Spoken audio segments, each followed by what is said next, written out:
What do you think about your kind of the way you matched up with Carl Anthony Towns yesterday? It seemed like you guys guarded each other quite a bit.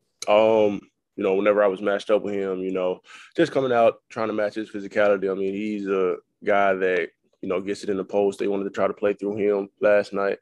So the main thing is just locking in on him was just really just matching his physicality, matching his energy, not really letting him get into things that he wanted, try to aggravate him as much as we possibly could. He missed his first 6 shots. It seemed like their strategy early on was just kind of like have them attack. Mm-hmm. How do you think you guys kind of stood up to that? I mean, I feel like we came out and we paid attention to detail to the fact, we had Kuzma on him at first, coming out, and I was just, one of the guys that was mucking off of one of their guys, and just being able to stay inside and protect the paint and be on the backside and help him out as much as I could. So really just being back there, like I said, matching his physicality at first, then just protecting the rim on the back end. Somewhat non-basketball question. Mm-hmm. How does living here compare to living in Arkansas and Chicago? I really can't compare it to Arkansas. It was different in Arkansas. I was in a dorm room, so it was the living style was really different. I wasn't in the house or anything like that. I was on campus, so I would say just living in Arkansas. I mean, it gets as cold as it does here, as in Arkansas for sure. It doesn't get as cold as in Chicago. Chicago cold is a different type of cold. You got to really be ready for that. You got to pray and everything the night before you go out the next day. So, yeah, I mean, just adjusting here is basically just how I adjusted anywhere. I have my routine when I get to certain places, and I stay locked into that routine throughout the time that I'm there. Curious, since you're 16 mm-hmm. and I can make one if you wanted, you get not like I could. Uh-huh.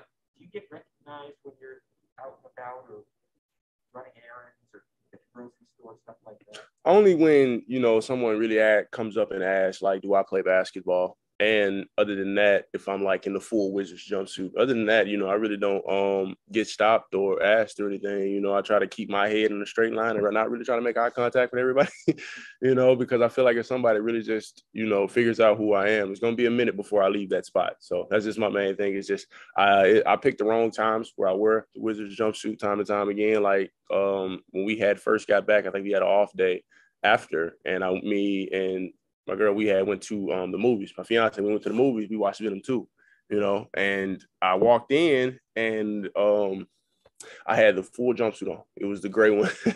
And I got stopped by a couple of people. But other than that, it's time and time again where I don't really get stopped by anybody. I really go through my shopping routine or anything just in general, my daily routine, and I don't get stopped at all, which is a good thing. Sooner or later, I'm pretty sure they're going to figure out who I am.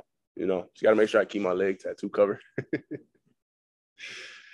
Yeah, I know it's early, but this already been crazy. Will be your first season in the league as a whole season and in one place. Mm-hmm. What are you learning about kind of the ups and downs of staying in one place and managing hopefully a full season? Really just sticking to your routine. That's my main thing. And really just anybody really just needs advice when it comes to sticking to one place and just being able to withstand it. Just stick to your routine. Not letting anything break you off of what you do day in, day out, and not letting anything really overwhelm you. You got stuff off the court that is, everyday life, but if you have a routine and if you're comfortable with that routine, you go day by day and, nothing can break you from that. I mean, it's all good because you know that you're stable in that situation, and anything that could come and try to knock you off your path, you'll be ready for it. I don't know what I'd say would be my bet. I really kind of like, I would say has fallen like under KCP's wing. He helps me out a lot, especially on defense, on and off the floor. He keeps me mentally locked in for sure because there was a lot of frustration with me throughout the first couple of games throughout the season. I was getting in foul trouble. I wasn't doing the things that I wanted to do or anything like that. He used to always come up to me and just tell me, just stay locked in, certain things, doesn't go our way. That doesn't mean it's the end of the world. You obviously come back out and do something else that you're good at and provide for the team and help us win throughout the end. He seems so like low-key. Mm-hmm. Yeah. Why do you think, I guess, why do you hear what he's saying, like he said? Really, just because pretty sure, everybody on the team sees the frustration that I had. You know, he was just one of the main guys that really just came up, you know, patted me on the back, saying I'm doing some of the good things on the floor. There's a lot of stuff that's not going to go your way. Just play through it. That's what you were referring to the other day, yesterday, or the day before, you were referring to like frustrations, that sort of thing. Oh, yeah, for sure. You know, you got guys like KCP on the team. You got guys like Montrez, guys like that are real vocal, and they'll come up to you and, you know, let you know if you're doing anything bad, and they'll let you know if you're doing anything good. At the same time, they'll get you out of the funk that you're in. You know, it's time and time again that I've seen Denny has been in the funk. Trez would always go up and talk to him. There would be times Corey would. And it's not just like KCP, and then it's not just like Trez or anything like that. It's like the whole team. You know, even me, sometimes I get in there and I try to motivate guys too. And that just, you know, ties into, you know, how like we win games, keeping guys out of their funk, you know, time and time again. You got to have short-term memory because it's a long stretch. It's a long 48 minutes the NBA game is. So you got to have patience with the process. Might be times in the game where you feel like you're not doing anything, but there's things that shows up on the stat sheet that other people don't really, I would say, recognize and give you the props for and stuff. So you just got to take it one step at a time.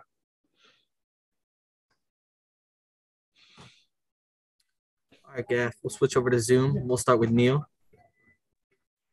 Hey, Daniel. I'm curious how you guys have progressed offensively. You know, Brad previously said that, you know, you guys are learning things on the fly somewhat. How have you guys been able to progress since, say, training camp to now, and how much more do you think you guys still have to go? I mean, the pressure, I can't even talk. The progression is coming as the days go by. You know, we're taking it one step at a time. Like, as anybody else have noticed, I mean, we have, you know, a whole nother staff.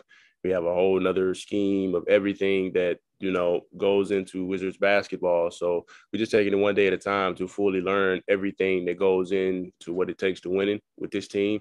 And, you know, everybody on the team has patience. Everybody on the team knows that we have to do, you know, the little things and do whatever it takes to be able to come out night in, night out and win basketball games.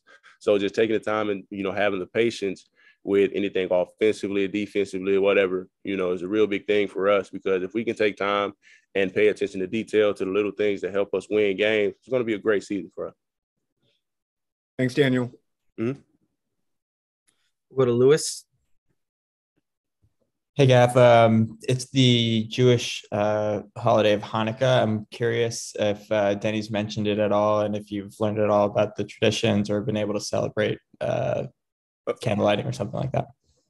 He has mentioned it. He mentioned it, I think, yesterday before I left the gym, because it was I think it was a dish that they eat on Hanukkah, I believe. I forgot what it was. It was like a hash brown cake or something like that. Latkes, yeah. Yeah, that. He was trying to get me to try it, but, you know, I was a bit iffy at the time because it was just like some of the stuff that they were putting on top of it. I don't usually eat.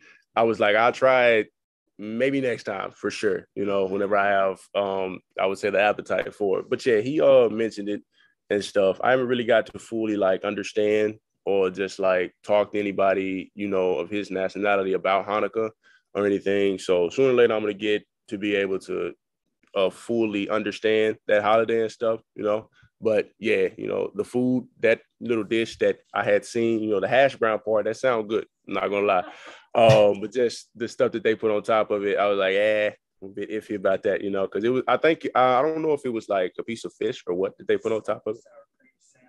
It could have been sour cream or applesauce or. Yeah, it was he just told me sour cream salmon, you know. Yeah, it looks like a tongue. I'm not gonna lie to you. Not gonna lie to you. It looked like a what? The salmon that they put on top of it, it looked like a tongue. I'm not gonna lie to you, you know. But it looked, I'm not gonna lie, like when I first seen it, it looked good. But then, like I said, when they put the stuff on top of it, I was like, but I'm for sure gonna try it next time. Then he was telling me it was a real good dish. So I was like, I'll take your word for it, and I tried. And if it's not, then you got to run suicide for me. We'll go over to Christos. Hey, Daniel, how are you? How you doing? I'm fine, thank you. Daniel, how beneficial for you is to have a teammate like Montrezl Harrell, and what did you learn from him so far?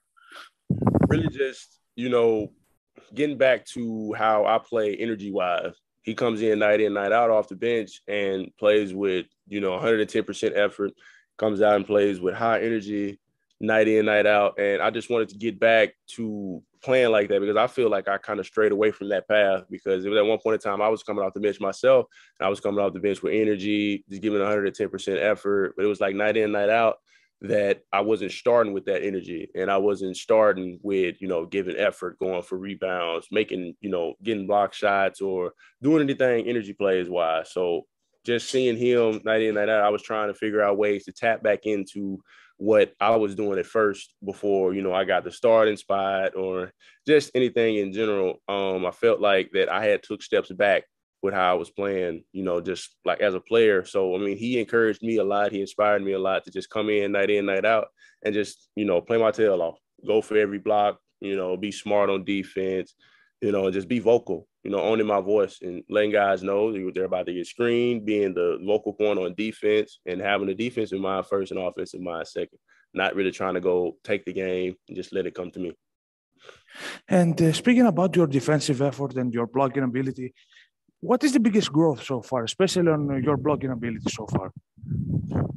Really just for me is not really just like swatting for everything. Going for block shots and trying to stay as straight up as I possibly can because in this league, you put your hand down towards anything a guard tries to throw up or a big tries to throw up or anything in general, they're going to call a foul on you. So that was one way that's one way of keeping myself out of foul trouble is just really just trying to pay attention to detail and not, bring my hands down if I'm trying to contest a shot or anything. Altering shots, may get the block, I may not, but at the end of the day, just trying to stay as straight up as I possibly can.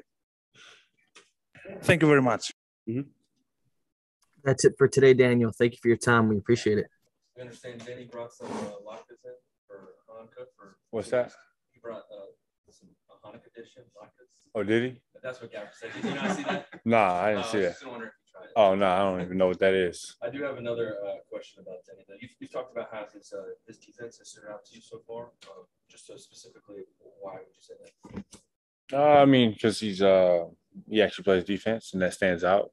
Maybe not to the average casual fan or someone that doesn't know basketball, but he just has a good way about moving his feet, staying in front of guys. Does a great job using his hands at the rim, verticalities, and he's getting better off the ball. So. I know it's just kind of part of the NBA and you're used to it by now, but when you've got a month ahead like you guys do where you're just going on the road all the time, how does that change either what a team can get done, what you can work on individually? Like what changes in those long stretches when you're away just for a long time? Well, I mean, a lot of things. I mean, you're on the road. I don't know what our road schedule is, honestly, but, it's always less gym time. It's always less time to be in the weight room. A lot more alone time on the road with yourself. And, especially with the team aspect, it's important to, rally around, especially when you don't have nobody really cheering for you and you're on the road and, to be able to rally with each other and, pick up wins on the road when you're on a week, 2-week trip is huge for the morale for the team. What happens, I guess, what phase of the season are you in December? Like, what are you personally trying to focus on? Whereas, like, April, you might be like, okay, it's time for you to start, like, mentally locking in for, like, a playoff run or something like that. Like, where are you in December? I mean, it's a little bit different in, every team, I think in the past, when you're on a contending team and, you got a lot of vets, it's a lot of complacency and you kind of just getting through it because, you can just turn it on and have a switch. But with a team like this, there is no switch. You kind of have to be on edge every game because, you're out there trying to really prove something and, have carryover every game, from film, from the court, trying not to make as many mistakes as you did last night. As a team collectively, as a ball club. And, I mean, it's all about winning consistent habits right now. Can we make the, consistent right play every time? Can we be in the right spot defensively every time? That's where, I'm at, especially within the group. So. That's the mountain range. Mountain range? I mean, I haven't got no tattoos lately. Can you not get that during the season? I mean, I can. I have before. I just don't feel like it. Yeah, I don't feel like it. It's kind of tiring, drains you. I know how hard you work on your condition offseason. We discussed it. Mm. But does the kind of defense you play where one day you might be matched up against a very complete smaller guy, and then last night you're matched up against a larger guy, require any specific types of different training? I mean, I just lift a lot of weights, for real, for real. I lift a lot of weights. I don't look like the biggest guy, but, um, you know, uh, the way I train, the way I lift every day, it helps me. And, for me, I feel like I'm one of the best defenders in the league, from the standpoint guarding, 1 through 5. You know what I'm saying? Like, some nights um, I'm switching out a lot on 1s and 2s. And like y'all saw last night, playing and bang with 5s. That just speaks to, my versatility and, how important defense is to me. So, People like us who never played high-level college sports, pro basketball, the day after you face a guy who's 7 feet tall, how do you feel sore? Is it man, yeah, really don't know? yeah. My my chest was beaten in last night a lot, but I'm good. I'm fine. I've been through worse things, so it's all right. Like, do you do anything other than like training that's like taking out? Like, I don't do drugs. gateway drug, Yeah, I don't do drugs. Kyle, now that you spent a little time with Rui in practice, shoot around, what are your impressions of him? Honestly, I haven't really been around too much. Honestly, might get in some shooting drills or whatnot, but I mean that's really it. So, I'm not really familiar with, the play style. Where he likes the ball. Obviously playing against him, I know the scout report of him, but being with him cohesively, I'm not sure yet because he hasn't been around. So, how about just in the few moments that you spent, just personality-wise, just the kind of banter you like exchanging? I mean, he's a really quiet person. So, I mean, obviously, being around new people, most quiet people, take a while to, kind of figure out themselves. Not him figuring out himself, but for others. So, yeah. Mm-hmm. Jokester or something. Is he? Yeah. Oh. Nah. I don't know. Yeah. All right, Kuz, we'll switch over to Zoom for a few questions. We'll start with Neil. Hey, Kuz, Coach, gave you a lot of credit yesterday for, stepping up, taking that challenge. You might not necessarily have all the points, but you played a really important role on the other end of the floor. Is that just something that you learned to do throughout your years in LA that, hey, it's not always going to be scoring that I need to do, but there are other ways that I can help my team? I mean, yeah, for sure. I mean, of course, who doesn't like to score? Who doesn't like to shoot shots? I mean, that's the whole point of playing basketball. You know what I'm saying? But, at the end of the day, I just try to win games. It's always funner winning than, scoring 20 points. I've always kind of been that way. So, obviously there are better nights, more opportunities, but whatever the task is at hand, whether, like I said, it's guarding, a big time, 3 like Tatum or guarding a perennial all-star 5-man. I mean, it doesn't matter. I just try to get the job done. And Brad had mentioned that, you guys are kind of learning things on the fly, specifically offensively, trying to reintegrate, new roster, new coaching staff, all that. Where have you felt that you guys have made the biggest improvement, and where do you feel maybe you guys still have a ways to go? Offensively, I mean, I think for the most part, we play the right way for the most part. I think we're making improvements that way. But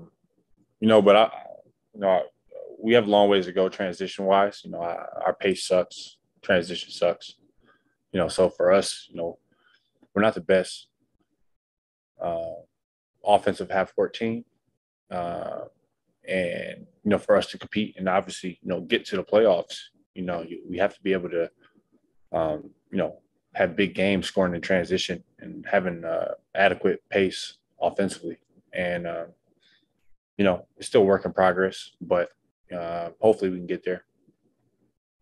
Thanks, Kuz. Christos? Hey, Kuz, hope you're doing well. What do you say about the versatility of this group and how comfortable you feel to surround yourself with players like Davis, Denny, Rui Hachimura, who's on his way to return? What do you say about the flexibility of this group? We're a pretty flexible group. Obviously, we have a few guys that are, above 6'8", that are able to play multiple positions, guard multiple positions and do multiple things. We have Spencer that can play a little point guard, but he can play shooting guard. Obviously, Brad does a little bit of both, being combo. We just have a nice deep team that, offers a lot. And I think in today's NBA and where the NBA is going, it's all about continuity offensively and defensively. And, just having basketball players on the court that, just can do everything. It's not really a position type of league anymore. It's kind of just, put the best 5 players on the court and, just make shit happen out there. So. And you mentioned before your defensive effort. Is it back on your mind the defensive player of the season trophy or to be the All-NBA first? Say it again. Team? You mentioned before your defensive effort this season. Is it back on your mind the defensive player of the season trophy or to be in the first All-NBA defensive team? I'd take pride in my defense. I have for the past 2 years as I've been improving. Obviously, being on an all defensive team is important to me because I feel like, with, the way I approach it, how versatile I am, it's not many guys that really do that on a consistent basis. So, yeah, for sure. Thank you very much. No. And Kuz, we'll take the last question back in the room from Josh. Pace means, the word pace means different people, different things to different people. When you say pace, which part of this offense are you referring to? The speed of transition player, the speed of getting into your sets, the team getting into its sets in the half court? You're getting better. You're getting a lot better. I like that. Yeah, no, you're exactly right. Pace is just up and down the court. I think from a transition standpoint, that's something that we lack because we're not the best team at, throwing the up pass, to guys ahead or, just sprinting with the ball, especially, makes and misses. And then also it's the second part in the half court, having pace, having spacing, come off a pick and roll really hard, DHOing, dribble handoffing to someone, at their defender or at the right speed so they can turn the corner or slipping out of, a pick and roll so the offensive player with the ball has advantage getting downhill. Those are things that we're, trying to improve because it's important because that's what the NBA is now. A lot of teams switch 1 through 5 now. And, you've seen it this year with us. The teams we've lost to, Charlotte switch 1 through 5, Brooklyn switch 1 through 5. I'm missing some teams, but you get my point where, we get a lot of stagnant offense and, that correlates to the pace of what we do things. So, I think if we can control that aspect and just get a better grasp of what we want to do execution wise within that, I think, you'll see a lot more improvement from an offensive standpoint because, we have a lot of weapons. We have a lot of people that can do things, but, it's all about one being put in the right situation, but also just getting it done and doing it. So, that's what I like to see. Cool. So my ability to talk is a roller coaster. I get really tired. When I get really tired, I can't speak too well. But lucky for us, you're always good. Thank you. I appreciate it. Guys, moving forward, I just want to clarify, does that mean he's not with the Go-Go? He's like in practices and shoot around? Yeah, we're going to try and, keep him with us as much as possible. There are going to be some times where he may work out with them or practice with them just to get reps and to get up and down. It's just difficult right now with the lack of practice time, the lack of competitive stuff we can do. We'll still do a lot of scripting, shooting, a lot of walkthroughs, all those things. The mental side of it are important, but just not having those reps. So I'm not going to say he'll never have that opportunity, but I think it's wise to be with us as much as he can, where it makes most sense. Assuming because there was a possibility previously that it could mean traveling with you guys on this upcoming road trip. Yeah, well, we're still kind of processing some of that. Does it make sense with the back-to-back? Where he has the opportunity to be here, work out. You have the facility to do what you have to do versus those situations. It's a ballroom walkthrough. You're not getting much conditioning or much on the court work. Where's the gain in that? So we'll have to kind of look at those things and decide what makes most sense for him as well as us moving forward. The team's defense ranked 6th for most of the season. Right now it's 12. Is that ranking representative of how the defense is played? To some degree. I think I don't get too caught up in, the raw numbers, the rankings, because, sometimes it's your 2 percentage points, from being in the top 3. So it's not necessarily an indictment. We haven't defended as well as we were earlier in the year, but it's a long season, and I think if we're hovering around the top 10 at the end of the season, we're in a pretty good spot. But, I don't necessarily fall into, well, we have to be this rank or bust. I think it's just important that we take those opportunities and try to defend at a higher level for longer stretches. That Denny did not practice safety as he likes to. I think he's okay. Honestly, it's tough to tell. It's flu-like symptoms. They're obviously non-COVID illness, both him and Aaron. So we don't want those guys, to be in the facility or around other guys if by chance, there is an opportunity to infect the whole group. But I think they're okay. We still don't know their availability for tomorrow, but we'll know shortly. We weren't doing a check. You weren't. What's that? You weren't. I'm having a deal with my own stuff. But we didn't happen to see Brad out there. Yeah. Is he all right? Yeah, he just a lot of minutes last night, some bumps and bruises. So it's just we weren't doing a whole lot of today anyway. A lot of film, and basically just shooting. So it's just no sense in adding more on his body. But no, he didn't do the shooting, but he seemed like he's okay. Where is it to have someone, even in today's NBA, where it's more common, who could, like Kyle Kuzma, defensively, push out onto a perimeter player and also guard a 7-footer like? Yeah, I mean, you don't want him to have to do that, every night, every possession, but that goes back to that flexibility. We've spoken about that quite often. His size, allows for that. His mobility, he's got a good sense for personnel. So, we're going to ask him to do some of those things quite often. But, it's just whether it's him, Denny, I think Rui can fall in that category. All those guys have the ability, the foot quickness and speed, the agility, the strength. So it's a good thing to have it that can always kind of throw different looks at different guys. Denny has been your guy's second best shot blocker, based on per 36 minutes to Gafford, of course. He wasn't really a shot blocker last year or in the EuroLeague. Mm-hmm. Why do you think, or how do you think he's developed in that?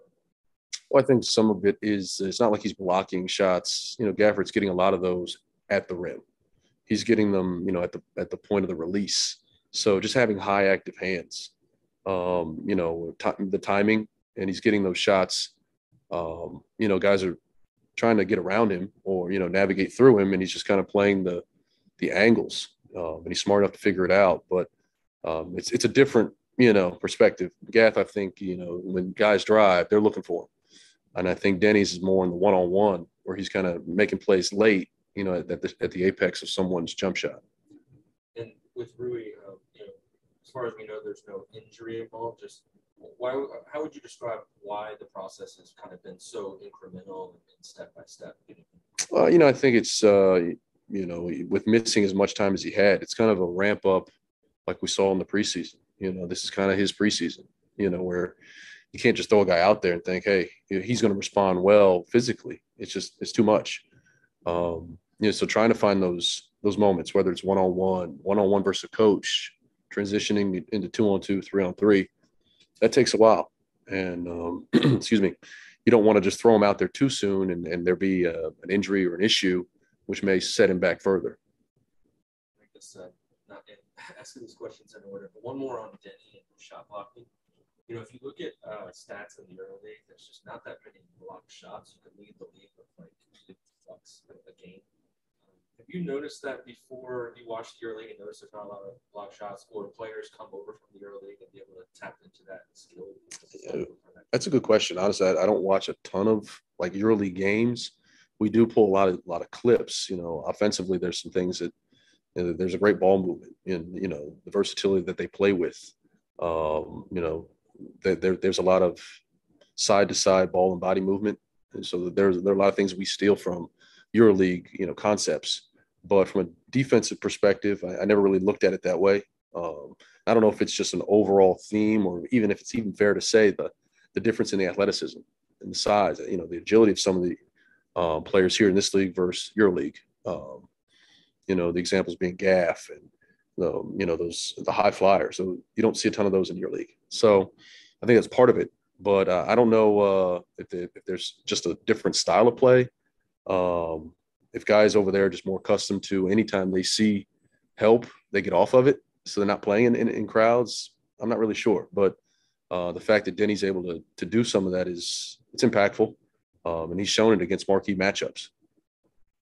Coach, regarding Rui, is taking part in contact drills kind of his next thing? And also, did he practice and did he do any contact practices with the go? He did. And I think it was limited, but, I think it's more,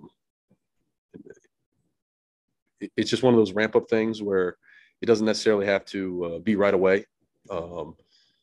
He's going to do more and more of the conceptual stuff with us now, just to kind of, all right, here's our base package defense. Here's some things, terminology wise. Offensively, here's just a few things that we're going to play out of just to help bring him along. I think it's too much to just throw the whole playbook at a guy and say, all right, you got to learn it. So just trying to minimize, so then when he is ready to kind of ramp up, he can be effective in those moments. And those practices, sadly, are going to come far and few between. So how else can we find ways to get him up to speed? It's a difficult challenge, but the sooner the better. I know it's just practice, but how is his shooting looking? I know you mentioned that it looks good. And yeah. He's been working on his three-pointers. No, it looks really good. And I don't have a ton to go on, but there's a comfort level. And I think, having played in August, I've watched those games and he was playing with a tremendous amount of confidence. So I think that I hope, will translate and there'll be a comfort level with him, stretching the floor, being able to play off the bounce and, maybe expanding his game a bit from last season. All right, Coach, let's transition over to Zoom. We'll start with Neil. Coach, apologies if it was already asked. I couldn't hear that well. What's the current status of Aaron and Denny? Is it, they're kind of just out until they feel better, or where is that right now? I don't know what the medical diagnosis is with those two, but, flu-like symptoms. So they've had them tested for COVID and the whole nine. So non-COVID illness. Their availability, I'm still not, completely certain on.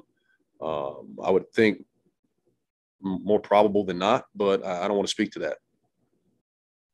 And I guess, have you been in any contact with them? Are they, feeling okay? Is it just, I kind of cold stuff? Yeah, I text both of them, and I think they're under the weather, but I don't think it's anything that's too significant. And then, you guys have talked a lot about sustaining, success, not getting complacent with it. How do you try and communicate that to your team, during this kind of a practice session?